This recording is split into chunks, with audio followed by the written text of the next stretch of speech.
सभी को सुबह की नमस्ते, हरिहर। उम्मीद करते हैं आप एकदम मज़े में हैं। तो आज जीवन विद्या जन संवाद ग्रुप में जो मैसेज आया है, उसको हम पढ़ लेते हैं। सुबह का जो मैसेज है, उस पर थोड़ी बातचीत करते हैं, तब तक बाकी लोग भी जॉइन कर लेंगे। तो आज बता रहे हैं बाबा जी मानव की परिभाषा। मानव की परिभाषा है मनाकार को साकार करने वाला और मनः स्वस्थता को प्रमाणित करने वाला। है ना? सिर्फ अनुभव करने वाला नहीं, मनः स्वस्थता को प्रमाणित करने वाला। तो प्रश्न पूछ रहे हैं, ये राकेश गुप्ता भैया ही लगभग ये प्रश्न पूछ रहे हैं हर एक ब्लॉग में। मनाकार को साकार करने से क्या आशय है? क्या साकार करने में विचार और चित्रण शामिल नहीं है? क्योंकि शब्द क्या आ रहा है? मन। है ना? तो प्रश्न बन रहा है स्वाभाविक रूप से, क्या मन में ही आकार बनता है ना? तो उत्तर दे रहे हैं बाबा जी आगे। कह रहे हैं कल्पनाशीलता और कर्म स्वतंत्रता के आधार पर मनाकार होता है ना? कल्पनाशीलता और कर्म स्वतंत्रता, इसके आधार पर मनाकार होता है। जिस डिजाइन को साकार करना है उसको मन स्वीकार कर लेता है। मन में क्या हो जाती है? स्वीकृति। आशा, विचार, इच्छा, तीनों क्रियाओं के आधार पर डिजाइन तैयार होता है, उसको मन स्वीकार कर लेता है। तो देखिए, मनाकार को साकार करने की जब बात कर रहे हैं तो आशा, विचार, इच्छा, तीनों क्रियाएं शामिल हैं, उनके आधार पर ही मनाकार बन रहा है। चूंकि मन स्वीकार कर लेता है, फिर उसको सफल बनाने के लिए शरीर द्वारा प्रयत्न करता है, क्योंकि शरीर और चैतन्य पक्ष के बीच की जो इकाई है, जो बीच की कड़ी है, वो क्या है? मन। है ना? मन शरीर से भी कम्युनिकेट करता है और आगे वृत्त चित्त से भी कम्युनिकेट करता है ना? तो मन ही शरीर द्वारा, मन जब स्वीकार कर लेता है तब उसको करने में प्रवृत्त होता है। प्रवृत्त होता है मतलब लग जाता है, लग पड़ता है, काम करना शुरू कर देता है। मन ही शरीर द्वारा क्रियान्वित करता है, इसलिए उसको मनाकार को साकार करना कहा है। ठीक। तो इस मनाकार में ध्यान देने वाली बात थी आशा, विचार, इच्छा। है ना? मन, वृत्ति, चित्त, तीनों यहाँ पर लगे हुए हैं। और साकार करने वाला जो पक्ष है वो शरीर के साथ है। मन स्वस्थता से क्या आशय है? अगला प्रश्न है, क्या पूरे जीवन का स्वस्थ होना आवश्यक नहीं है ना? क्योंकि शब्द आ रहा है मन स्वस्थता, तो ऐसा लग रहा है केवल मन स्वस्थ हो जाए। तो उत्तर दे रहे हैं बाबा जी, कह रहे हैं मन स्वस्थता अर्थात सर्वतोमुखी समाधान को प्रमाणित करना। है ना? हर दिशा कोण आयाम में समाधान ही है ना? तो इसे कहा मन स्वस्थता। पूरे जीवन में संगीत होने पर, संगीत मतलब हारमनी। है ना? जैसे आत्मा ने जो है संपृक्तता को अनुभव किया, है ना? आत्मा में जो अनुभव हुआ, उसके फलस्वरूप, उसके प्रभाव में, उसके नियंत्रण में, उससे द्वारा दिशा दिया गया बुद्धि, और बुद्धि से बुद्धि के प्रभाव में फिर चित्त, चित्त के प्रभाव में आगे वृत्ति, वृत्ति के प्रभाव में मन, और मन के आगे प्रभाव में शरीर से जो काम करना है, इसको कह रहे हैं संगीतमयता। पूरे जीवन में संगीत होने पर ही मन स्वस्थता होती है, दूसरा कोई विधि नहीं है। आत्मा में अनुभव से लेकर मन तक, है ना? आत्मा से लेकर के मन तक सामरस्यता, हार्मनी होने पर, है ना? सामरस्यता होने पर ही मन स्वस्थता है ना? जो अधिक विकसित है, जैसे मन से अधिक विकसित कौन है? वृत्ति। वृत्ति से अधिक विकसित कौन है? तो चित्त। चित्त से अधिक विकसित कौन है? बुद्धि। बुद्धि से अधिक विकसित कौन है? आत्मा। ठीक है? तो अधिक विकसित का संकेत ग्रहण क्षमता किसमें आएगी? कम विकसित में आएगी। ठीक है? यदि कम विकसित जो है वो अधिक विकसित पे अपना दबाव बनाने का प्रयास करेगा, उसको अपने हिसाब से चलाने का प्रयास करेगा, इसी का नाम दुख है ना? इसी का नाम डिसहार्मनी है।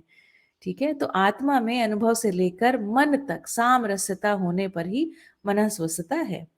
मनुष्य परंपरा में प्रमाणित करना मन के द्वारा ही होता है, इसलिए इस स्थिति को मन स्वस्थता कहा है। क्योंकि परंपरा कौन सी है? मानव परंपरा। है ना? तो मानव परंपरा कैसे? शरीर और जीवन के संयुक्त रूप में। इसलिए शब्द मन का भी बहुत यहाँ पर एक इसकी इसकी से इसका एक महत्व है। ठीक है, चलिए तो हमारी थोड़ी सी चर्चा हो गई है, हमारे साथ 21 लोग जुड़ भी गए हैं। तो आज के हमारे सत्र को शुरू किया जाए। कल जो हमने सीखा था उसको, है ना, मैंने कहा था स्मृति और चित्त का, चिंतन का एक रिश्ता है ना, उसको थोड़ा सघन किया जाए और भूल भूल ना जाया जाए। तो देखिए, आप मुझे बताइए, आपको कल की क्लास में जो हमने सीखा था, समझा था, जाना था, सुना था, है ना, उसमें से क्या क्या बातें आपको याद रही, है ना? चैट बॉक्स में टाइप करके आप हमें बता सकते हैं, अथवा यदि आप कुछ कहना चाहें तो कहें, है ना? थोड़ा शॉर्ट में बात को रखेंगे, फिर हम 5 मिनट बाद ही इस सत्र को आगे बढ़ाने का प्रयास करेंगे। जी बताइए, क्या क्या सीखा था? कल हमने एक नया वर्ड सीखा था, हाइपर इंडिविजुअलिटी, है ना? अति व्यक्तिवादिता, अति हो गई। हम्म।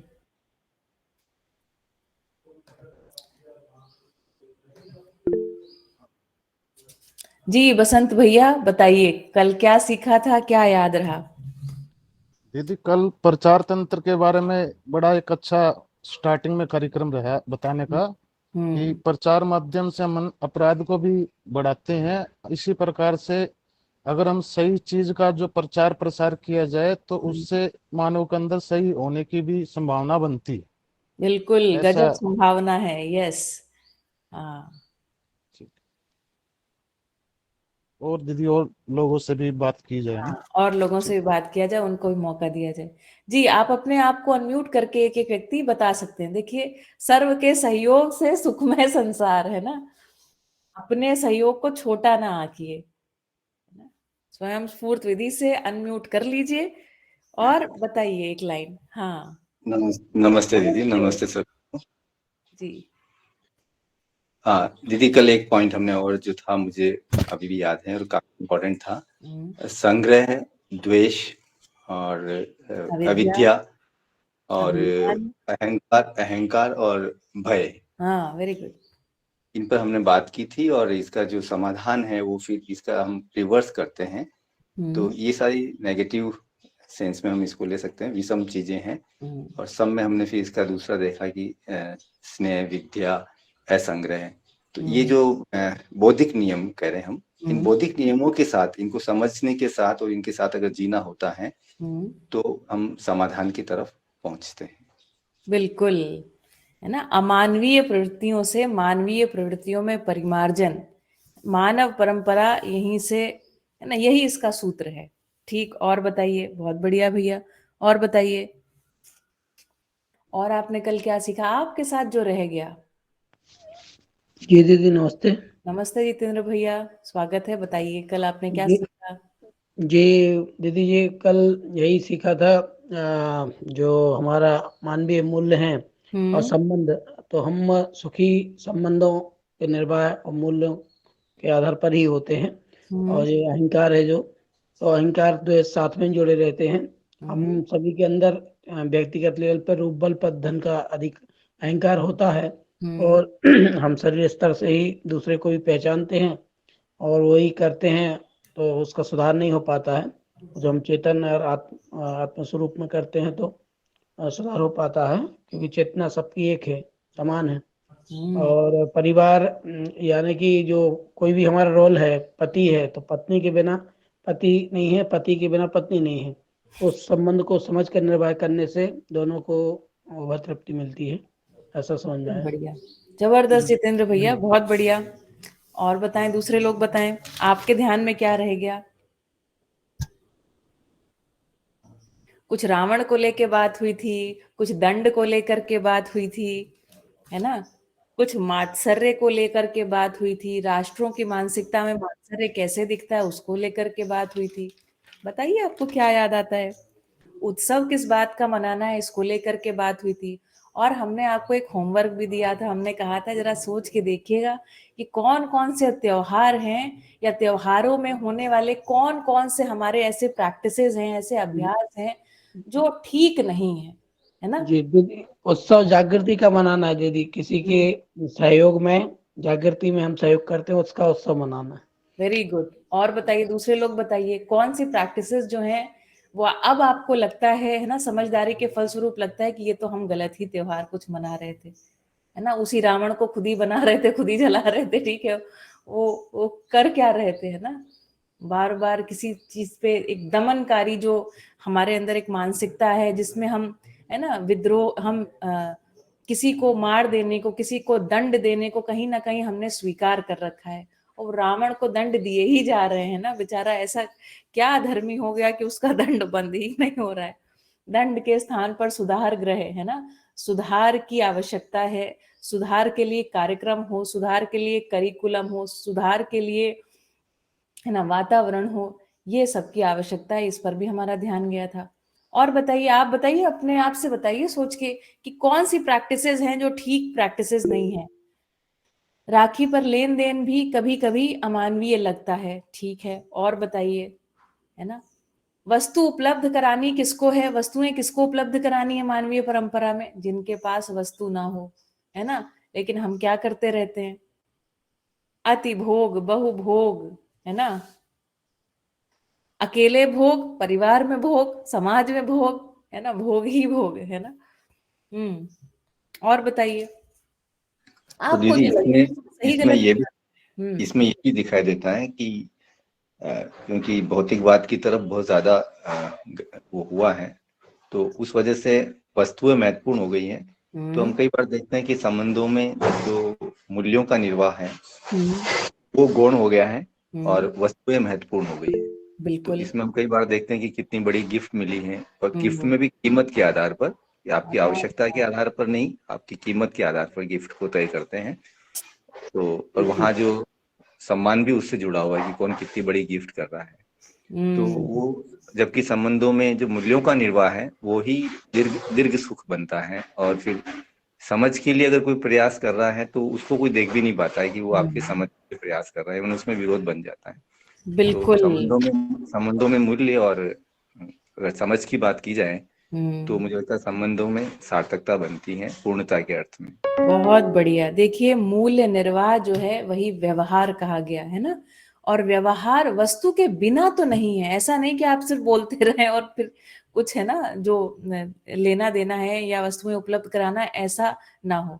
तो वस्तुएं भी हैं, लेकिन वस्तुएं किस हिसाब से, आवश्यकता के हिसाब से, है ना। तो इस पर भी एक ध्यान देने की आवश्यकता है। संवाद को हम लोग इस दिशा में भी किसी दिन जरूर रखेंगे। व्यवहारात्मक जनवाद का जब हम अध्ययन करेंगे तो एक एक मुद्दे को खूब गहराई से लेकर के जाएंगे, कोशिश करेंगे डॉक्यूमेंट्री वगैरह देख देख के उसकी गहराई को समझें। रौनक भाई जी बताइए। तो अब मेरे हिसाब से अभी जो भी हम त्योहार मना रहे हैं वो सारे संवेदनशीलता के धरातल के ऊपर मना रहे हैं, लेकिन हमको जो त्योहार मना है बाबा जी के कहा मुजब हमको संज्ञानशीलता के तौर पर मनाने हैं।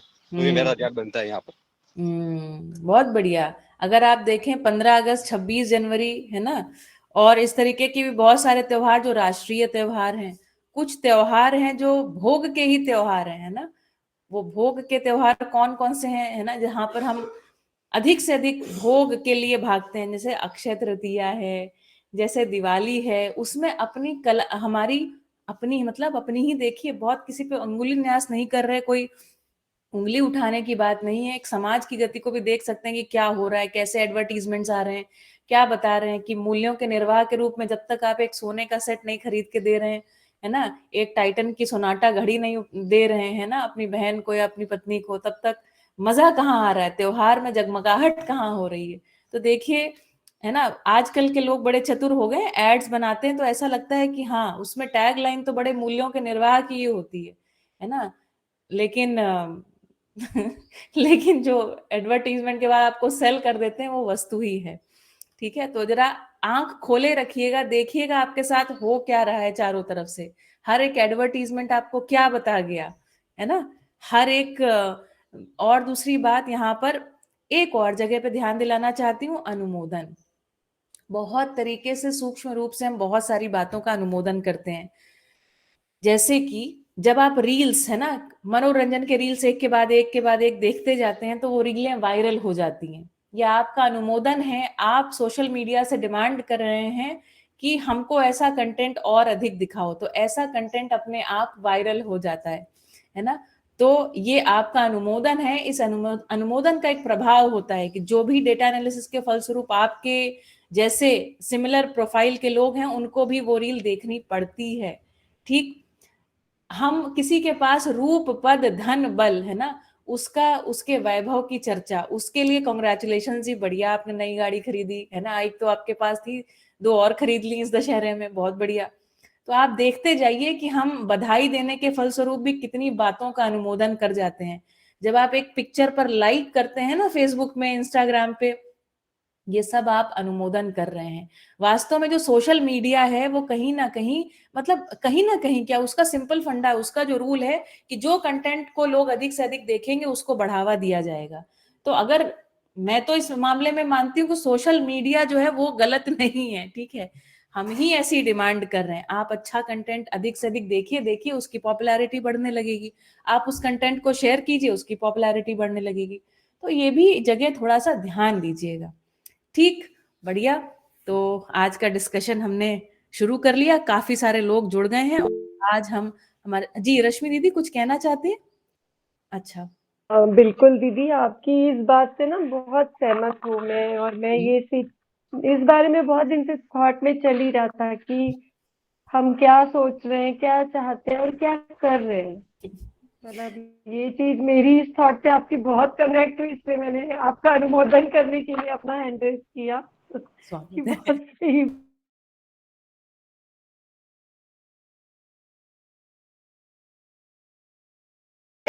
नमस्ते। हाँ, जो सोशल मीडिया के बारे में आपने जो बताया, तो देखिए अभी जीवन विद्या भी इतनी सहज से उपलब्ध हुई है हम लोगों को कि घर बैठे बैठे उस जो वो ज्ञान जो बाबा जी ने दिया है उसको है ना एब्जॉर्ब करे और उसको यूज करे। तो मतलब it has become a very good. तो इस मामले में ऐसे मतलब अच्छे अच्छे बातों के लिए social media is a very big this thing. But at the same time मतलब उसका जो दुरुपयोग होता है उसी के ऊपर हमारी मानसिकता को चेंज करने की जरूरत है। बढ़िया, एकदम ठीक कहा आपने, है ना, बिल्कुल सही बात है। एंड दूसरी बात है अब कल जो भाई सुरेंद्र भाई ने इसके बारे में बताया ना, हाइपर इंडिविजुअलिज्म, वो बहुत एक अच्छा टॉपिक है कि टिल नाउ यू नो, मतलब आज तक वो जो शब्द है मतलब जो बताए तो उसके ऊपर ही मेरी मनन चल रही थी कि कैसा ये सब हो रहा है। And it's a very good topic for discussion. Indeed it is. इस संडे को एक मूवी है, एक documentary, it is called the wisdom of trauma, जिनके बारे में कल मैं बात करती हूँ। उनका नाम है गबोर माटे, है ना, गबोर माटे बोलते हैं या गबोर माटे उनका नाम है। बहुत रिनाउंड साइंटिस्ट कह लीजिए या साइकोलॉजिस्ट कह लीजिए हैं। बड़ी अच्छी डॉक्यूमेंट्री बनाई है और मैं चाहती हूँ हम विश्लेषित करें कि डॉक्यूमेंट्री वास्तव में कितनी अच्छी है। Is there any wisdom in trauma? क्या ट्रॉमा के फलस्वरूप क्या अंधकार अधिक सघन हो जाए तो एक दिन अपने आप लाइट जल जाएगी? ऐसा होगा क्या? है ना, दंड देने से, है ना, दूर किसी को बिठा देने से उसके अंदर पश्चाताप के फलस्वरूप ज्ञान का उदय हो जाएगा क्या? ये ऐसे मुझे लगता है बहुत महत्वपूर्ण टॉपिक है।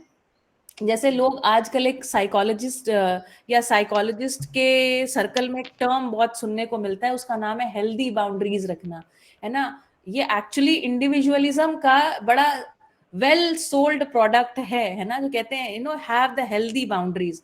तो वास्तव में हेल्दी बाउंड्रीज क्या है ना, दर्शन क्या कह रहा है, बाउंड्री रखनी है कि नहीं बाउंड्री रखनी है ना। और अपनी बातों को बड़ी हार्शली किसी को बता देना, किसी के साथ व्यवहार ना कर पाना, वास्तव में इसको कह रहे हैं हेल्दी बाउंड्रीज रखना। हेल्दी वेल्दी कुछ नहीं होता, जैसे ही आप बाउंड्री बनाते हैं अंदर जाके अनहेल्दी हो जाते हैं। बिल्कुल ठीक है, तो इसको भी हमने बड़ी गहराई से देखा है। एक काउंसलर होने के फलस्वरूप, इसका अध्ययन करने के फलस्वरूप हमने इस बात को देखा है। जी विलास भैया, बात से असहमत है तो बताइए।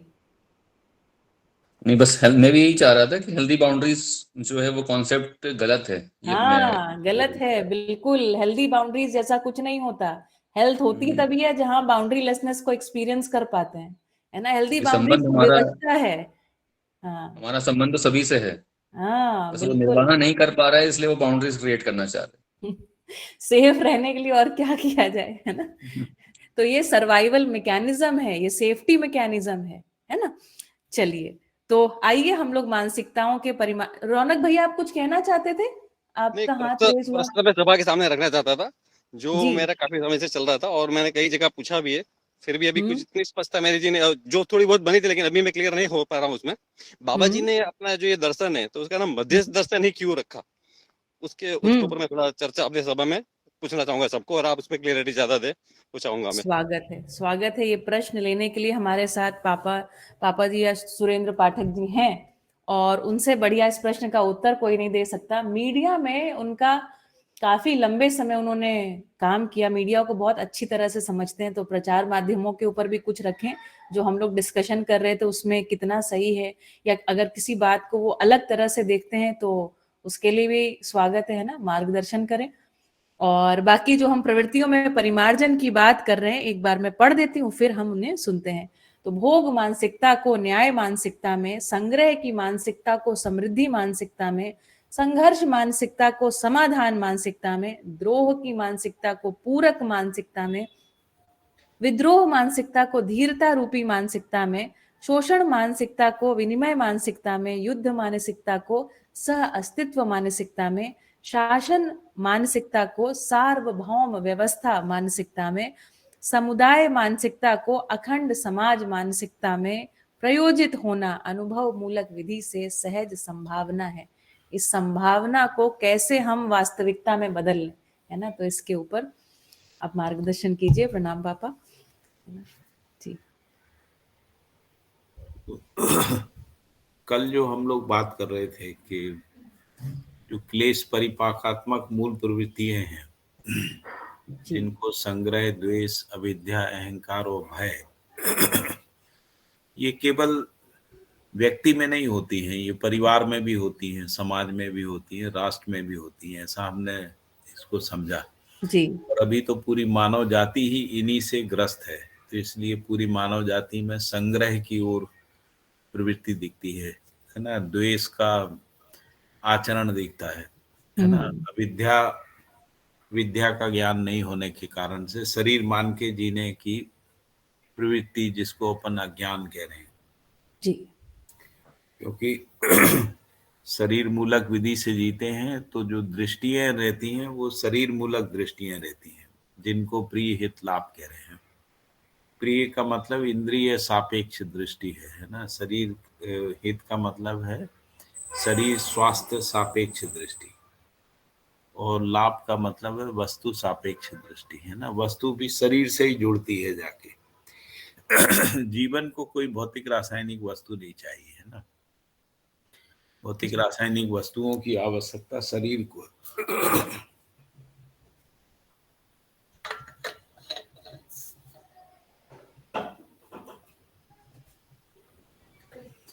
फिर ये जो अहंकार है, ये भी सभी में दिखता है, व्यक्ति में, परिवार में, समाज में। थोड़ा पानी पी लेता हूँ, 1 मिनट। जी जी बिल्कुल बिल्कुल।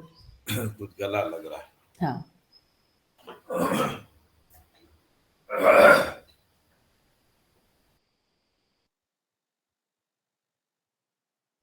तो देखिए, उम्मीद कर रहे हैं शब्द आपको समझ में आ रहे होंगे। पापा ने बोला क्लेश परिपाकात्मक प्रवृत्तियां, है ना। क्लेश परिपाक मतलब परिपाक शब्द जो है वो आयुर्वेद में यूज होता है। परिपाक मतलब इसको पकाने, पचाने, पूरा प्रोसेस करने के फल स्वरूप जो अंत में निकला, है ना, इसको बोलते हैं परिपाक। क्लेश परिपाकात्मक, है ना। तो अंत में जहां पर क्या हो, पचने के बाद, होने के बाद, पूरा तैयार होने के बाद, ऐसा सब कुछ होने के बाद क्या निकले, तो क्लेश निकले। ये क्या है, अमानवीय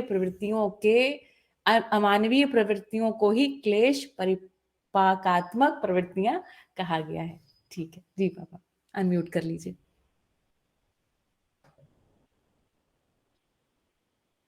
पापा आप अनम्यूट कर लीजिए अपने आप को, मैंने म्यूट कर दिया था जी।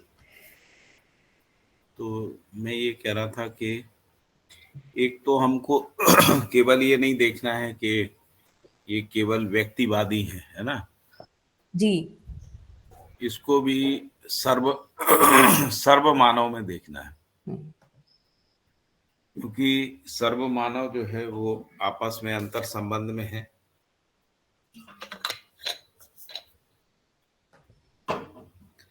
जिसको हम ये कह रहे हैं कि व्यक्ति परिवार के सह अस्तित्व में है, परिवार समाज के सह अस्तित्व में है, और समाज राष्ट्र के और राष्ट्र अंतर्राष्ट्र के सह अस्तित्व में है। तो व्यक्ति परिवार की अविभाज्यता में ही आचरण करता है, क्योंकि आचरण अकेले में नहीं होता, आचरण किसी न किसी के साथ होता है। जी। मूल्यों का जो निर्वाह है वो भी अकेले में नहीं होता है ना, मूल्यों का निर्वाह किसी के साथ होता है। जैसे माँ जब बच्चों के साथ मूल्य निर्वाह करती है तो उसमें ममता का पहचान होता है, स्नेह का पहचान होता है, विश्वास का पहचान होता है ना। तो इसी प्रकार से माता पिता जब बच्चों के साथ आचरण करते हैं, उस आचरण में ही मूल्यों का पहचान होता है। अकेले में कोई मूल्यों का पहचान नहीं होता है ना, अकेले में न्याय का पहचान भी नहीं होता है। तो न्याय भी जो है परस्परता में ही पहचानने में आता है। जैसे एक व्यक्ति परिवार को समझ के परिवार के साथ न्यायपूर्वक जी सकता है, परिवार समाज को समझ के समाज के साथ न्यायपूर्वक जी सकता है, समाज राष्ट्र को समझ के राष्ट्र के साथ न्यायपूर्वक हो सकता है ना, एक राष्ट्र अंतर्राष्ट्र को समझ के अंतर्राष्ट्र के साथ न्यायपूर्वक हो सकता है। तो अपने में न्याय जैसी कोई चीज नहीं है ना। जैसे व्यक्ति अपने में न्याय क्या है, तो न्याय के प्रति निष्ठा ही उसमें पहचानने में आएगी, है ना। निष्ठा का मतलब है मुझे न्यायपूर्वक जीना है ना जी। इस प्रकार से निष्ठा का पहचान होता है। बहुत तो बढ़िया। कई बार हम लोग जीवन विद्या को भी ऐसा मान लेते हैं कि ये एक व्यक्ति के लिए है ना, तो हम कहते हैं अपने में देखो, अपने में सुधार करो, है ना। तो होता नहीं है, परस्परता में ही सह अस्तित्व में ही सुधार होता है, सह अस्तित्व में ही स्थिति गति दर्शन के रूप में, जिसको हम लोग निरीक्षण का क्रिया कहते हैं, वो होता है। इसमें जो समझने की बात है कि मन, वृत्ति, चित्त, बुद्धि और आत्मा, इन पांचों की अविभाज्यता को हम लोग जीवन कह रहे हैं। जिसको हम जीवन कह रहे हैं वो मन, वृत्ति, चित्त, बुद्धि, आत्मा की अविभाज्यता है। इसका प्रमाण क्या है? तो इसका प्रमाण मानव परंपरा में ही आता है। जब हम व्यक्ति, परिवार, समाज, राष्ट्र और अंतर्राष्ट्र को के आचरण को अविभाज्य रूप में पहचान पाते हैं या समझ पाते हैं। यदि हम अविभाज्यता में आचरण को नहीं पहचान पाते हैं तो जीवन एक गठनपूर्ण इकाई है, ये प्रमाणित नहीं हो पाएगा, है ना। क्योंकि जो कुछ जीवन में होता है वही आचरण में परावर्तित होता है ना। जी। जैसे जीवन जो है वो परावर्तित होता है मानव में, मानव जैसे जीवन व्यापक वस्तु के साथ सह अस्तित्व में है, इसका अनुभव जो है आत्मा को होता है। आत्मा संपूर्णता के साथ अपने होने को पहचानती है, इसी को अनुभव नाम दे रहे हैं। संपूर्णता के साथ अविभाज्य है, संपूर्णता के साथ अखंड है, संपूर्णता के साथ नित्य है ना, और निरंतर है। इस तरीके का जो पहचान आत्मा में होता है, उसी में जीवन की अविभाज्यता व्यापक वस्तु में डूबे भीगे घिरे हुए होने के रूप में होती है ना जी। तो उसी प्रकार से इसका जो परावर्तन जब मानव में आता है, मानव का मतलब व्यक्ति, परिवार, समाज, राष्ट्र, अंतर्राष्ट्र में आता है, तो आचरण की अविभाज्यता के रूप में रहता है ना। जैसे मन जो है वृत्ति को समझकर ही मन नियंत्रित होता है, संतुलित होता है, संयमित होता है। वृत्ति चित्त को समझ के ही नियंत्रित होती है, संतुलित होती है ना जी। और संयमित होती है। इसी प्रकार से चित्त बुद्धि को समझ के नियंत्रित होता है, संतुलित, संयमित होता है। वैसे ही आत्मा जब अनुभव को स्वीकारती है, तभी बुद्धि जब आत्मा में अनुभव को स्वीकारती है, तब बुद्धि जो है अनुभव से प्रेरित, प्रभावित होके नियंत्रित, संतुलित हो जाती है, और उसमें अहंकार का, जिसको हम मैं कहते हैं, इंडिविजुअल आई, जिसको इंडिविजुअल आई कहते हैं, उसी को अहम कहते हैं ना, तो अहम का विलय हो जाता है और उसकी जगह सह अस्तित्व की स्वीकृति बुद्धि में आ जाती है ना। इसी प्रकार से जब हम मूल्यांकन के क्रम को समझते हैं तो छोटी इकाई का मूल्यांकन गुरु इकाई करती है ना जी। तो यह गुरु क्रिया करती है। जैसे मन का मूल्यांकन वृत्ति करती है, वृत्ति का मूल्यांकन चित्त करता है, चित्त का मूल्यांकन बुद्धि करती है और बुद्धि का आत्मा करती है ना। इसी को यदि हम मानव परंपरा में समझेंगे तो कैसे समझ में आएगा? तो व्यक्ति परिवार को समझ के परिवार व्यवस्था में जी के न्याय और धर्म को प्रमाणित कर सकता है। परिवार ही व्यक्ति का मूल्यांकन कर सकता है, व्यक्ति परिवार का मूल्यांकन नहीं कर सकता है ना। बिल्कुल। तो परिवार मूल्यांकन कैसे करेगा? तो परिवार में सभा विधि से ही कर सकता है। यदि परिवार में सभा नहीं है तो फिर व्यक्तियों का मूल्यांकन नहीं हो पाता है। मनमानी मान्यताएं बनी रहती हैं लोगों के अंदर में, है ना। जी। इसी प्रकार से परिवार को समाज को समझ के जीना होता है, समाज ही परिवार का मूल्यांकन करता है। जैसे परिवार मूलक स्वराज्य व्यवस्था को यदि हम समझेंगे जी। तो परिवारों का मूल्यांकन कौन करेगा? तो परिवार समूह सभा करेगी, है ना। परिवार समूह सभा मूल्यांकन के रूप में क्या करेगी? तो जो भी विकास और जागृति के लिए आवश्यक समझ है और आवश्यक वस्तुएं हैं उसको सुलभ करने के लिए व्यवस्था को सुनिश्चित करेगी, है ना। और जो भी प्रतिभा योग्यता क्षमताएं हैं परिवारों में या परिवार के सदस्यों में, उन प्रतिभा उसकी जो क्षमता योग्यता पात्रता है उसका कैसे विकास किया जाना है शिक्षा संस्कार विधा पूर्वक, इसके लिए व्यवस्था को सुनिश्चित करेगी। इसका मतलब है परिवार समूह जो है वो परिवार का मूल्यांकन कर पाते हैं, है ना। इसी को हम कह रहे हैं कि समाज जो है वो परिवार का मूल्यांकन कर पाता है। परिवार यदि समाज का मूल्यांकन करता है तो समस्याएं पैदा होती हैं। जैसे अभी वर्तमान राजनीति में हम लोग देखते हैं कि परिवारवादी राजनीतियां हैं। परिवारवादी राजनीतियां समाज को संचालित करने का, समाज का मूल्यांकन करने का प्रयास करती है ना जी। इसीलिए वो सफल नहीं होती है और उनका विरोध होता है जनमानस में, या वो किसी सीमित उसमें फंस जाती है। जैसे जब कोई परिवारवादी जो राजनीतिक दल है जब परिवार तक सीमित तो हो नहीं सकता प्रजातंत्र में, बिल्कुल। फिर वो अपने को किसी जातीय के रूप में जाति मानसिकता से जोड़ लेता है ना। जातिवादी से जोड़ लेता है क्योंकि परिवार समाज को चला नहीं सकता है। तो जाति के आधार पे कि हम जातीय भावनाओं को पूरा करने के लिए जो है ये हमारी राजनीतिक दल बनी हुई है ना। तो इसी प्रकार से कोई भी जो समाज होता है वो राष्ट्र का मूल्यांकन नहीं कर सकता है, राष्ट्र ही समाज का मूल्यांकन करता है। राष्ट्र का मतलब क्या होता है? तो मध्यस्थ दर्शन के अनुसार तो पृथ्वी ही राष्ट्र है ना, ये धरती ही राष्ट्र है, ऐसा कह रहे हैं जी। और राष्ट्रीयता को यदि हम समझने जाएंगे तो राष्ट्रीयता का मतलब है विधि विधान संविधान नीति त्रय नियम त्रय पूर्वक जीना, है ना। तो विधि विधान संविधान पूर्वक ही समाज का मूल्यांकन होता है कि समाज मानवीय है ना या अमानवीय कृत्य कर रहा है।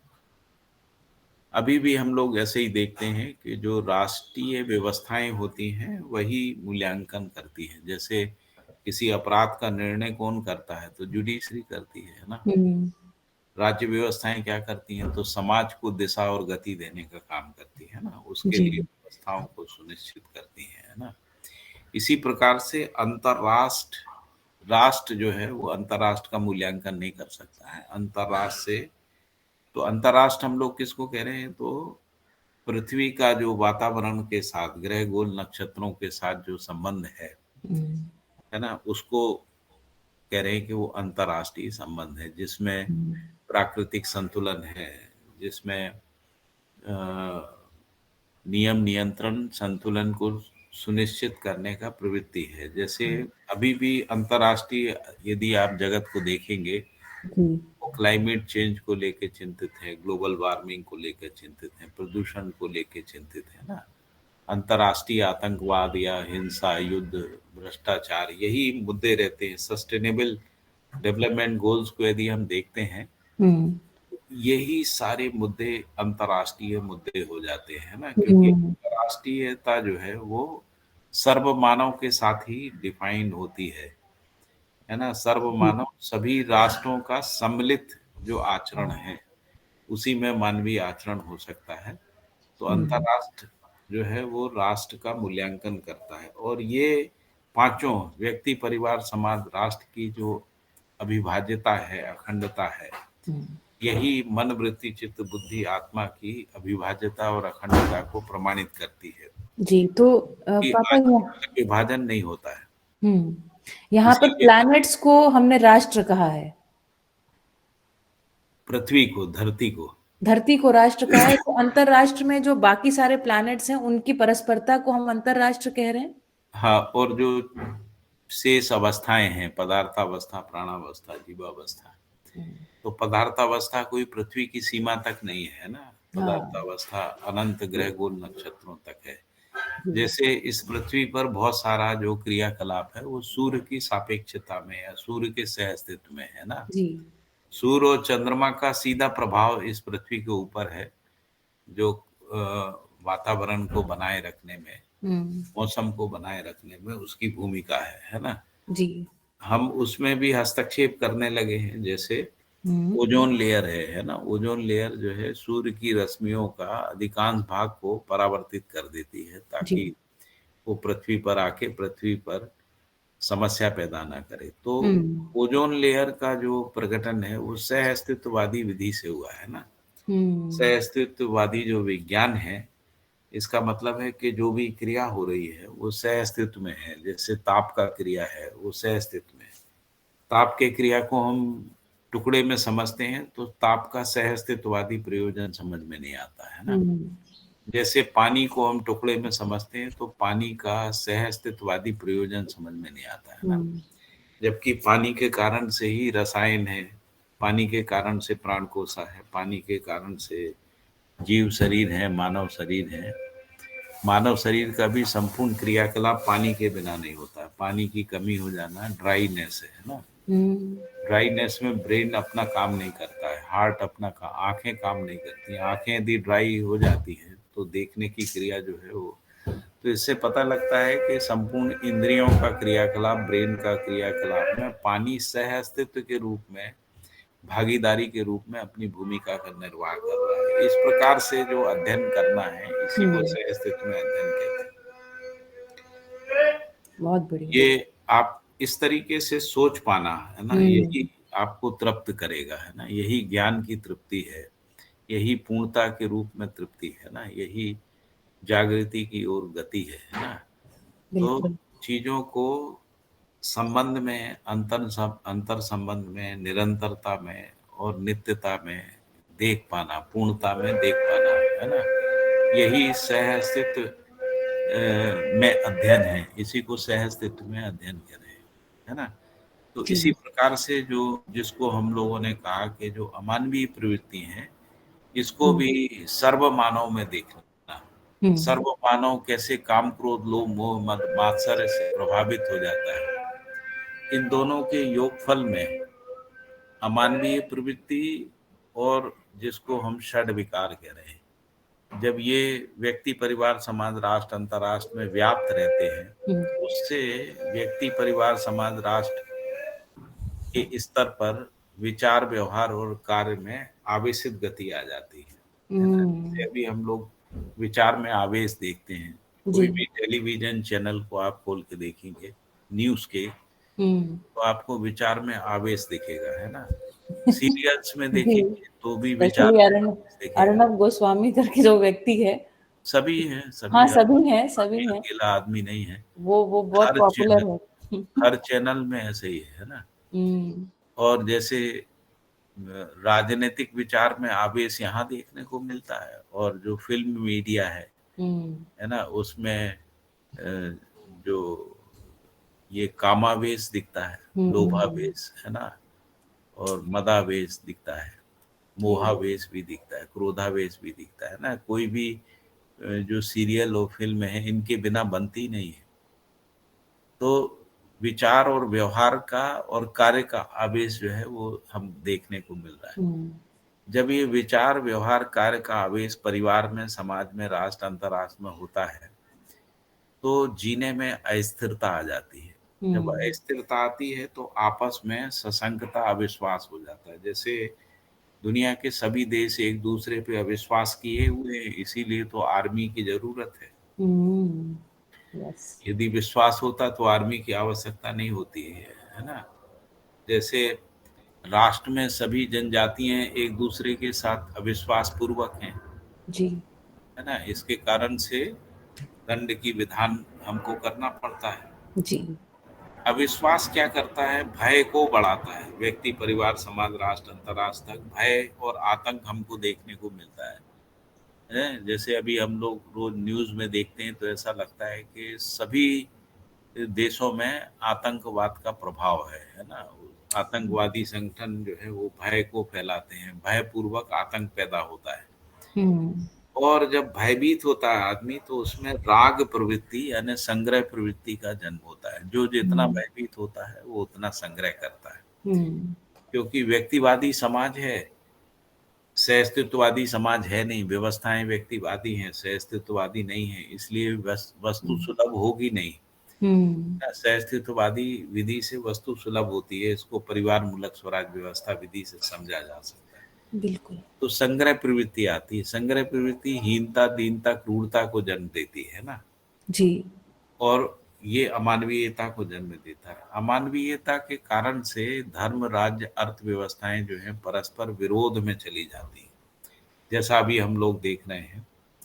और सदुपयोगात्मक, सुरक्षात्मक, आर्थिक कार्यक्रम जो है असफल हो जाते हैं। तो इसके कारण से अभावग्रस्तता आती है। और यही अभावग्रस्तता सामाजिक जीवन में अत्याशा, आलस्य, प्रमाद, अज्ञान, शोषण, आक्रमण और अपहरण को जन्म देती है ना। इस अभाव से जो दबाव और तनाव पैदा होता है, इसको भुलाने के लिए विलासिता आती है ना। विलासिता जो है सुविधा संग्रह की प्रवृत्ति को बढ़ाती है, जो अतिभोग, भोग की ओर ले जाता है और शोषण, हिंसा पूर्वक अमानवीयता को जन्म देता है। और विलासिता ही अतिभोग पूर्वक स्वयं में पीड़ा बनती है और फिर वो पर नारी, पर पुरुष, पर पीड़ात्मक कार्यक्रम, पर धन, इस ओर प्रवृत्ति बनती है। पर धन के कारण ही से भ्रष्टाचार है जिसको हम लोग कह रहे हैं। पर पीड़ात्मक जो प्रवृत्ति है उसके कारण से परस्परता में द्वेष है ना, स्वार्थी जीवन है। पर नारी, पर पुरुष के कारण से जो है बहुत प्रकार के अपराध हैं। फिर ये शोषण और अपराध बढ़ाता है और फिर कुल मिला के ये सब अमानवीयता को जन्म देता है। इसको यदि हम टोटलिटी में देखते हैं, जो भी समस्याएं हैं टोटलिटी में देखते हैं, तभी हमको समझ में आता है। यहाँ मैंने कुछ शब्दों का प्रयोग किया था जी। आप इसको समझने का प्रयास करें। अत्याशा, अत्याशा का मतलब होता है विवेचना योग्य क्षमता का अभाव होता है, उसको अत्याशा कहते हैं। जब हम अत्यधिक आसक्त हो जाते हैं तो विवेचना योग्य क्षमता यानी विचार शक्ति जो है वो खत्म हो जाती है, तो हम विवेचना करने में सक्षम नहीं होते हैं, उसको अत्याशा करें।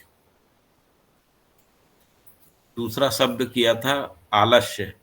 आलस्य का मतलब होता है वस्तु मूल्यानुभूति योग्य क्षमता का अभाव। तो वस्तु का जो महत्व है उसके मूल्यानुभूति योग्य क्षमता का अभाव जो है आलस्य को जन्म देता है। आलस्य के कारण से व्यक्ति में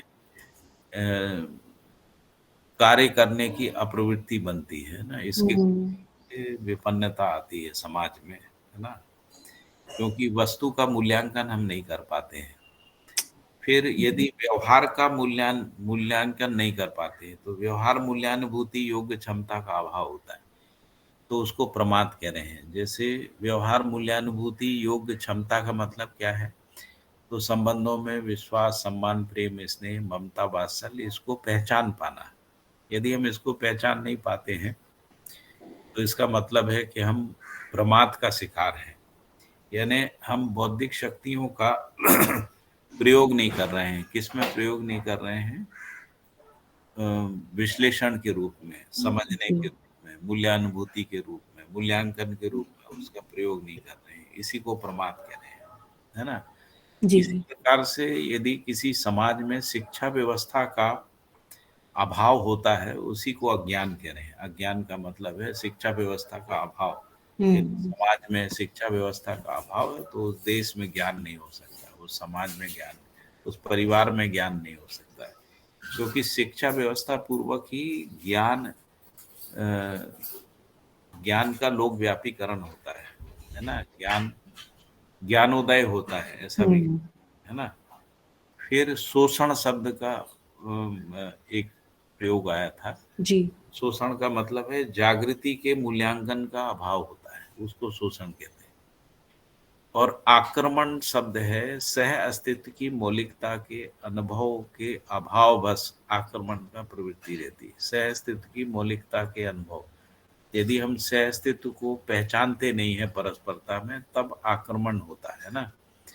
सह अस्तित्व के महत्व को नहीं पहचानते, उसकी मौलिकता को नहीं पहचानते हैं, साथ साथ ही जिया जा सकता है, इसको नहीं पहचानते हैं, तो ये आक्रमण के रूप में आता है। और प्रतिभा और व्यक्तित्व के असंतुलन के कारण से अपहरण की प्रवृत्ति बनती है ना। तो ये मैंने कहा कि ये अभावग्रस्तता इन 7 प्रकार से है, जिसको बाबा जी ने अत्याशा, आलस्य, प्रमाद, अज्ञान, शोषण, आक्रमण और अपहरण कहा है।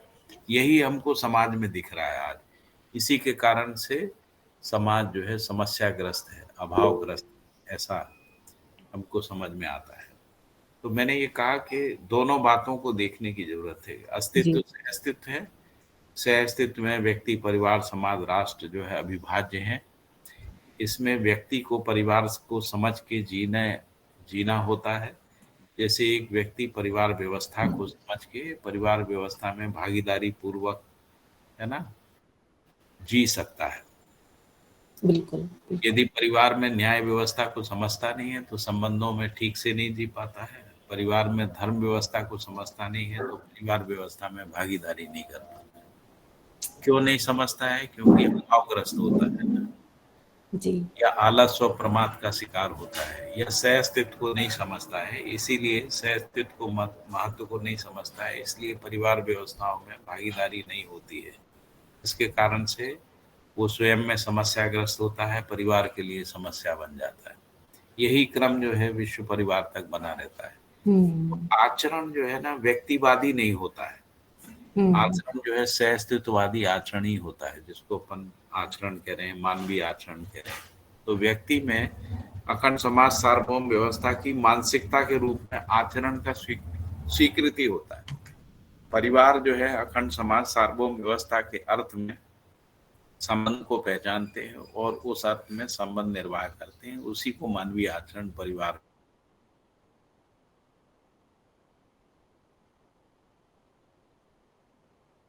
जो है राष्ट्र अंतरराष्ट्र के साथ विधि विधान संविधान पूर्वक और प्राकृतिक संतुलन पूर्वक जीने के लिए जीते हैं, उसी को कह रहे हैं कि समाज जो है राष्ट्र और अंतरराष्ट्र की सहस्त्र। यही जीवन में मन, वृत्ति, चित्त, बुद्धि, आत्मा की अविभाज्यता को प्रमाणित करता है, क्योंकि मन का परावर्तन व्यक्ति तक है, मन और वृत्ति का परावर्तन परिवार तक है, मन, वृत्ति, चित्त का परावर्तन जो है वो समाज तक है, मन, वृत्ति, चित्त, बुद्धि का परावर्तन आत्मा तक, राष्ट्र तक है, और मन, वृत्ति, चित्त, बुद्धि, आत्मा का परावर्तन अंतरराष्ट्र तक है ना।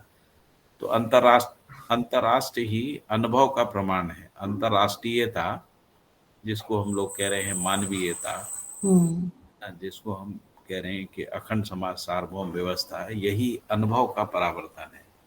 तो जब अनुभव में हमको इस सब के साथ अपनी अविभाज्यता, अनन्यता, अपनत्व की पराकाष्ठा जब हमको पहचानने में आती है, उसी को अनुभव कह रहे हैं। वही अखंड समाज सार्वभौम व्यवस्था मानसिकता, अखंड समाज सार्वभौम व्यवस्था का आचरण, अखंड समाज सार्वभौम व्यवस्था के लिए विधि, नीति, नियम, विधि, विधान, संविधान, है ना, अखंड समाज सार्वभौम व्यवस्था के अर्थ में प्राकृतिक संतुलन, प्राकृतिक व्यवस्थाओं को सुनिश्चित करना, ये आचरण का एकत्व है, यही आचरण की अविभाज्यता है। इसको पहचान पाना ही अनुभव संपन्नता का प्रमाण है। इसको नागराज बाबा जी पहचान पाए, इसीलिए हम अनुभव संपन्नता को प्रामाणिकता के रूप में देख पाते हैं। ठीक है, अभी इतनी बिल्कुल बात। बिल्कुल, बढ़िया बढ़िया। मुझे लगता है कि एक जहां से हमने शुरू किया था उसको गहरा के हमने समझा, और समझने के फलस्वरूप ये बात हमारी काफी अच्छे से विस्तार में गई, समझ में भी आई। कृष्ण भैया कोई प्रश्न पूछना चाह रहे हैं, है ना? तो आप अपने आप को अनम्यूट करके प्रश्न पूछ सकते हैं। हाँ दीदी, क्लेश परिपाकत्मा का जो वर्ड आया था उसको थोड़ा और स्पष्टता चाहिए थी। जो आप स्टार्ट में यूज किया था, कलेश परिपाकात्मक, यस, क्लेश उसकी को थोड़ी बढ़ाने और वाली, क्लेश को बढ़ाने वाली। जैसे व्यक्ति में क्लेश होता है तो परिवार में बढ़ता है ना, परिवार में क्लेश होता है तो व्यक्ति क्लेशित होता है ना, व्यक्ति परिवार क्लेशित होते हैं तो समाज को क्लेशित करते हैं, समाज क्लेशित होता है तो परिवार पे उसका प्रभाव आता है। इसी को परिपाकात्मक कह रहे हैं। परिपाक शब्द जो है वो औषधियों में उपयोग होता है। औषधियों में जब कई औषधियों को मिलाते हैं तो एक दूसरे के प्रभाव के कारण से जो औषधि बनती है उसको परिपाक कहते हैं ना। तो इसीलिए क्लेश को बढ़ाने वाली औषधि में औषधि गुण को बढ़ाने वाली क्रिया को परिपाक कहते हैं ना। ठीक तो है। जो एक क्लेश को बढ़ा देती है उसी को क्लेश परिपाकात्मक कह रहे हैं, क्योंकि एक क्लेश कई क्लेशों को जन्म देता है। जैसे एक परिवार में समस्या बनती है, दुख बनता, पीड़ा बनती है, तो वो कई प्रकार की पीड़ाओं को जन्म देता है। ऐसा नहीं होता है कि व्यक्ति की पीड़ा व्यक्ति तक रहती है ना, व्यक्ति की पीड़ा परिवार समाज तक जाती है, परिवार की पीड़ा समाज राष्ट्र तक जाती है ना, राष्ट्र की पीड़ा अंतर्राष्ट्र तक जाती है। तो इसलिए व्यक्तिवादी जो हमने जो दंड विधि बनाई उसमें हमने व्यक्तिवादी दंड सोचा है ना। हमने कहा कि कोई आदमी गलती करता है तो वो अकेला गलती करता है, जबकि गलती से जो है परस्परता नहीं होती है। एक आदमी गलती के लिए विवश क्यों होता है? तो परिवार में व्यवस्था नहीं है, समाज में व्यवस्था नहीं है, परिवार और समाज में न्याय नहीं है, परिवार समाज में व्यवस्था नहीं है, इसलिए वो गलती करता है, परिस्थितियों के दबाव बस गलती करता है। तो न्याय प्रणाली भी इसी प्रकार से होना चाहिए कि गलती करने विवश क्यों हुआ आदमी। तो ये जो व्यक्तिवादी न्याय, व्यक्तिवादी दंड जो है, ये सुधारात्मक इसीलिए नहीं है क्योंकि व्यक्ति को कारण मान लिया है, जबकि कारण व्यक्ति नहीं है ना। सह अस्तित्व की समझ ना होना कारण है ना। सह अस्तित्व में एक दूसरे का सहयोग, सहभागी ना होना ही कारण है। सह अस्तित्व के अर्थ में व्यवहार और क्रियाकलाप ना करना ही अपराध का कारण है। तो इसलिए सह अस्तित्ववादी दृष्टिकोण से हमको दंड को, न्याय को समझने की आवश्यकता है। बहुत बढ़िया। मुझे लगता है प्रश्न उत्तरित हो गया होगा। जी जी, बिल्कुल स्पष्ट हो गया दीदी, धन्यवाद। और किन्हीं के कोई प्रश्न हो तो भी लिए जा सकते हैं। 8:24 हुए हैं, समय है हमारे पास। बसंत भैया जी। हाँ, नमस्ते भैया जी। भैया मैं विश्वास के बारे में थोड़ा सा जानना चाह रहा था कि ये जो स्वयं के प्रति विश्वास बनना है ना, तो ये कैसे बनेगा और फिर ये जीने में किस तरीके से फैलता हुआ दिखे व्यवहारिक रूप में, उसके बारे में थोड़ी स्पष्टता चाह रहा था भैया। स्वयं में विश्वास का मतलब है सह अस्तित्व में विश्वास। बाबा जी ने कई जगह बोला है स्वयं में विश्वास का मतलब है, स्वयं का मतलब ही सह अस्तित्व होता है। स्वयं का मतलब इंडिविजुअल क्रिया नहीं है स्वयं, है ना।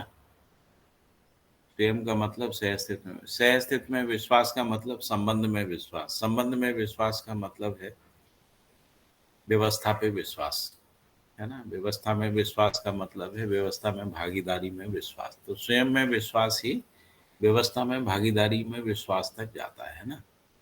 दूसरी बात है विश्वास का शिष्ट मूल्य सौजन्यता है ना। उसका क्या मतलब होता है? तो सहकारिता, सहभागिता, पूरकता, सहयोगिता, इसको मिला के कह रहे हैं कि विश्वास है ना। विश्वास जब अभिव्यक्त होता है तो किस रूप में होता है? फिर विश्वास का अभ्यास क्या है? तो जब हम परस्परता में सहयोगी बनते हैं, सहकारी बनते हैं, सहभागी बनते हैं, पूरक होते हैं, सुहृदय होते हैं। सुहृदय यानी दूसरे के दुख के प्रति संवेदनशील होते हैं, उसका दुख दूर करने के लिए, है ना। तो इससे परस्परता में विश्वास बनता है। ऐसा करते रहने से विश्वास स्थापित हो जाता है।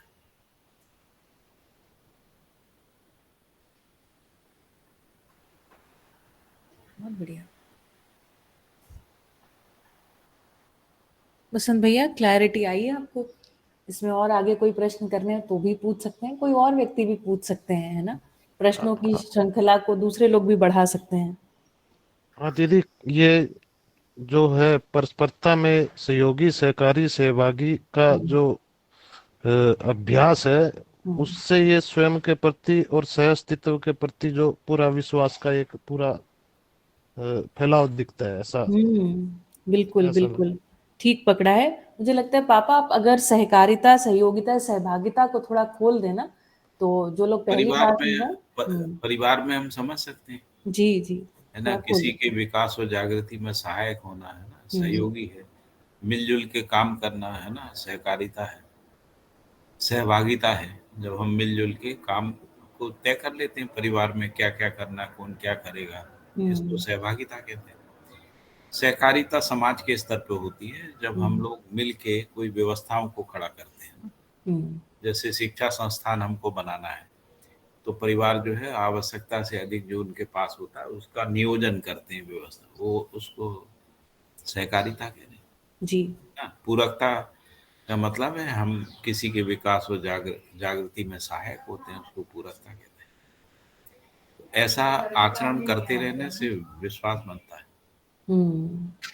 और ये परस्परता में ही होता है। जैसे कोई कहेगा कि हम तो करते हैं, दूसरा नहीं करता है, ऐसा तो आप करते रहिए, फिर धीरे धीरे कुछ समय के बाद वो भी करने लगता है। तो इसी का नाम है विश्वास का पैदा होना है। क्योंकि अस्तित्व जो है सह अस्तित्व रूप में नित्य है ना। इसका मतलब क्या है? इसका मतलब है कि हर व्यक्ति का जो व्यवहार है वो मूल्यों से ही में ही डूबा भीगा घिरा हुआ रहता है ना। मूल्य ही सार्वभौमिक सत्ता है, जिसको हम स्थापित मूल्य कह रहे हैं, वही सत्ता है, व्यवहार की सत्ता है, और वही मध्यस्थ है। इसीलिए मूल्यों में ही नियंत्रण होता है ना। जो पूछ रहे थे, एक प्रश्न था ना रौनक भाई का, मध्यस्थ का क्या मतलब है जी। तो विचार में मध्यस्थ जो है वो समाधान होता है, व्यवहार में मध्यस्थ न्याय है ना। कोई भी व्यवस्था में मध्यस्थ जो है वो धर्म होता है ना। धर्म सर्वतोमुखी समाधान होता है। तो इस प्रकार से मध्यस्थ से सभी क्रियाएं नियंत्रित होती हैं। जैसे न्याय से मानव का आचरण नियंत्रित होता है, इसलिए मध्यस्थ सत्ता है। जो जिससे नियंत्रित होता है वही उसकी सत्ता होती है। जैसे व्यापक में सभी इकाइयां नियंत्रित हैं, इसी प्रकार से न्याय में ही मानव का संपूर्ण आचरण जो है वो नियंत्रित होता है। इसीलिए न्याय का सत्ता है, इसीलिए धर्म की सत्ता है, सत्य की सत्ता है, नियम की सत्ता है, मूल्यों की सत्ता है ना। मूल्य चरित्र नैतिकता की सत्ता है। 4 प्रकार की सत्ताएं हैं मानव में। एक प्रभुता के रूप में सत्ता है, दूसरी प्रबुद्धता के रूप में सत्ता है, तीसरी संप्रभुता के रूप में सत्ता है, और चौथी प्रभु सत्ता के रूप में सत्ता है। इन चारों को मिला के सत्ता बोलते हैं ना। जब मानवीयतापूर्ण आचरण में इसको समझते हैं तो प्रभुता क्या है? नियम, न्याय, धर्म, सत्य, नियम, नियंत्रण, संतुलन, न्याय, धर्म, सत्य की जो समझ है प्रभुता कह रहे हैं। नियम, न्याय, धर्म, सत्य सम्मत जो विचार है उसको प्रबुद्धता कह रहे हैं। आपका विचार नियम सम्मत है, न्याय सम्मत है, धर्म सम्मत है, सत्य सम्मत है ना, नियति सम्मत है, नियंत्रण और संतुलन के लिए है, तो उसको कह रहे हैं समाधानात्मक विचार, है ना, इसी को समाधान कह रहे हैं। समाधान ही विचार के नियंत्रण की मूल सत्ता है ना जी। इसी प्रकार से जब नियम न्याय धर्म सत्य सम्मत व्यवहार करते हैं, है ना, उसको संप्रभुता कह रहे हैं। जब नियम न्याय धर्म सत्य सम्मत कार्य करते हैं, व्यवसाय करते हैं, उसको प्रभु सत्ता कह रहे हैं। तो इस प्रकार से मानवीयतापूर्ण आचरण में प्रभुता, प्रबुद्धता, संप्रभुता और प्रभु सत्ता के रूप में सत्ता है। इसी सत्ता में संपूर्ण क्रियाकलाप उससे उत्प्रोत है। इसी को सत्ता में संप्रक्त प्रकृति कह रहे हैं, जड़ और चैतन्य प्रकृति, है ना। बिल्कुल बिल्कुल, बहुत बढ़िया। रौनक भाई, आपको स्पष्ट हुआ मध्यस्थ शब्द का क्या मतलब है? यस, बहुत विस्तार से भैया जी ने बताया जी, तो खूब खूब धन्यवाद। विस्तार से तो बता रहे हैं, लेकिन ये सब बातें आपको ध्यान रखनी है। कल मैं पूछूंगी, खूब ध्यान से सुनिएगा, अपने मन में मनन चालू रखिएगा। यस, याद तो बाकी नहीं, बाकी वही होता है कि आगे आगे हम बढ़ते जाते हैं और पीछे का भूलते जाते हैं। तो आपने बराबर बताया एकदम, कुछ पिछली बातें भी हमको याद रखनी है। हाँ भैया, मन बनाने से हो जाएगा। अगर आपने Yes. मन बना लिया ना कि मुझे भूलना नहीं, मुझे याद ही रखना है, तो याद रखने के लिए याद करना है, थोड़ा सा याद करेंगे तो हो जाएगा, है ना। ऐसे ही तो हुआ है, हमको सारे लोगों को पहाड़े ऐसे ही याद हुए हैं, है ना। किसी दबाववश या किसी मन लग गया इस वश आपने मन बना लिया कि याद रखना है, तो याद कर लेते हैं, याद रह जाता है। कृष्ण भैया जी कुछ पूछना चाहते हैं? बसंत भैया ने मुझे लगता है पहले हाथ उठाया था, तो उनको पहले चांस देते हैं, या पहले का हाथ उठा हुआ है आपका? नहीं, ठीक है दीदी, मैं ये क्वेश्चन था जो पूछना चाह रहा था भैया से कि जैसे भैया जी जो नियंत्रण की बात करी, तो भ्रमित अवस्था में भी इच्छाओं के अंदर जो आसक्ति है और जो इंद्रियों का विवश हो जाता है आदमी, तो ऐसे में नियंत्रण को कैसे हम अपने अंदर अप्लाई करते हुए देखें? तो पशु मानव राक्षस मानव प्रवृत्तियों में नियंत्रण दंड से होता है और इससे आधार पे यदि साधना पद्धतियां हम बनाते हैं तो हठ का प्रयोग होता है। हठ दम सम के रूप में साधना होती है, उसी को हठ योग कहते हैं ना। इंद्रियों को दबा के, इंद्रियों को मार के, है ना, वो नियंत्रण होता है, वो सफल हुआ नहीं है। जैसे दंड सफल नहीं हुआ, इसीलिए दंड पे आधारित या हठ पे आधारित जो साधनाएं थी वो असफल हो गई है ना। ठीक बात। जैसे जब हम दंड से समाज को नियंत्रित करते हैं तो समाज नियंत्रित नहीं होता, नियंत्रित दिखता है। ऐसे यदि बलपूर्वक इंद्रियों का नियंत्रण करते हैं तो इंद्रियों का नियंत्रण होता नहीं है, दिखता है। दूर से लोगों को लगता है कि इनका नियंत्रण है, अंदर में अनियंत्रण बना रहता है, क्योंकि जैसे ही बल हटता है तो अनियंत्रण हो जाता है ना। ठीक बात। जबकि सहस्तित्व विधि से स्वयं स्फूर्त नियंत्रण होता है।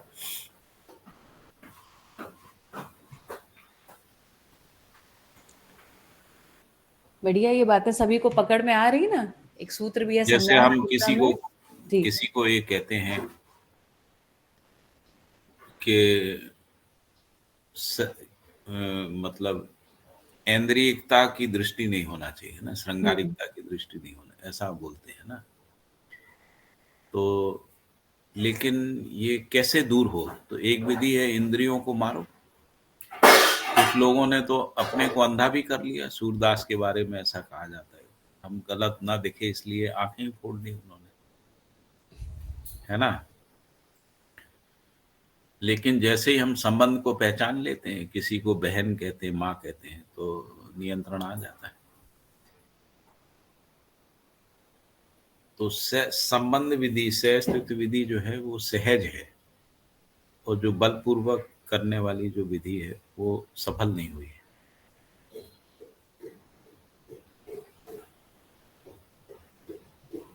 निमिषा जी कुछ लिख रही हैं क्या? कह रही हैं कि जीवन ज्ञान से ही ऐसा संभव है, अथवा संबंध की पहचान से ये संभव है जी ना। बिल्कुल ठीक बात है, बढ़िया। तो भैया जी फिर मैं इसमें ये पूछ रहा था कि आपने ये तो वो बताया कि भ्रमित अवस्था में दंड विधि से और आध्यात्मिक विधि से हठ पूर्वक जो है नियंत्रण करने का प्रयास किया, और अभी हम जो सहअस्तित्ववादी विधि से देख रहे हैं तो इसमें थोड़ा सा नियंत्रण में और प्रकाश डाल दिया। अभी बताया ना कि जब हम संबंध विधि से एक दूसरे को देखते हैं तो जो अमानवीय प्रवृत्ति रहती है वो नियंत्रित हो जाती है।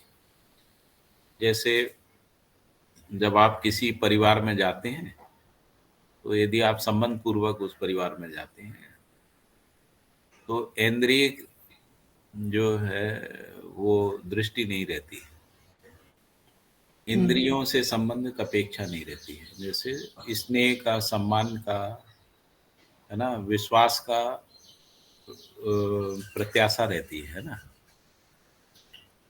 कि हमको किसी के यहाँ अच्छा खाना मिले, अच्छा नाश्ता मिले, ये सब रहता है।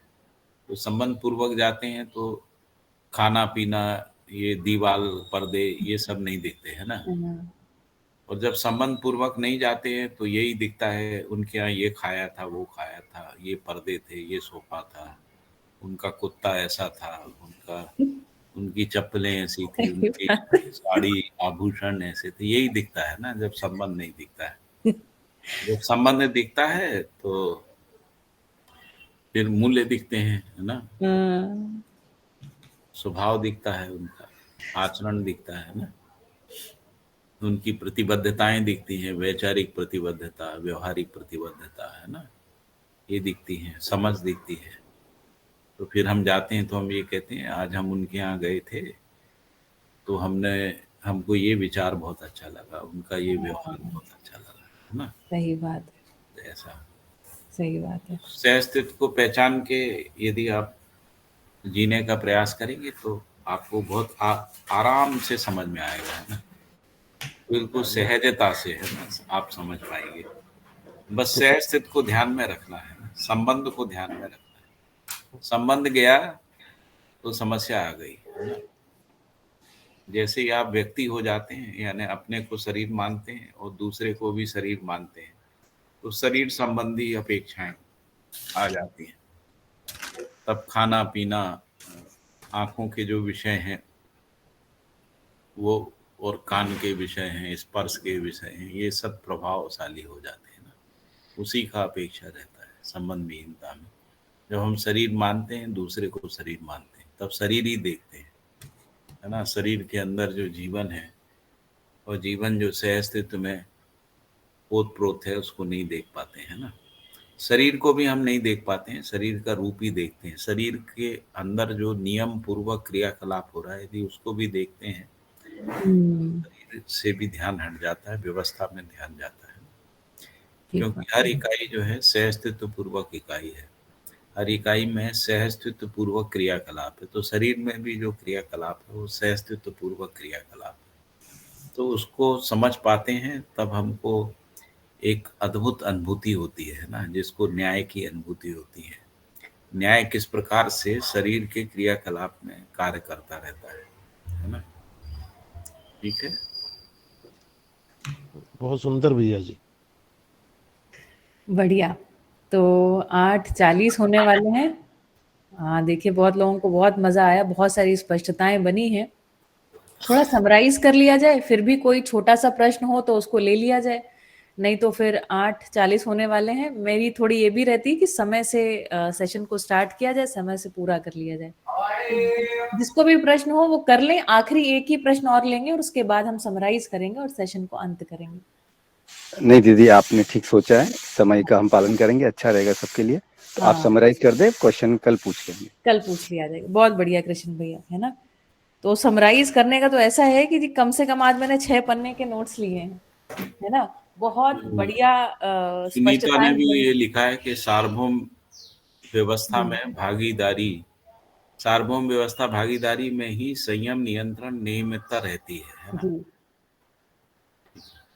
जी, सार्वभौम व्यवस्था भागीदारी में संयम, नियंत्रण और नियमितता रहती है ना। जो नियमितताएं हैं वो परिवार में द्रष्टव्य हैं और जो नियंत्रण है वो परिवारों की परस्परता में द्रष्टव्य है। इस पर भी आगे इसी से अगले सेशन से हम चर्चा को शुरू कर सकते हैं।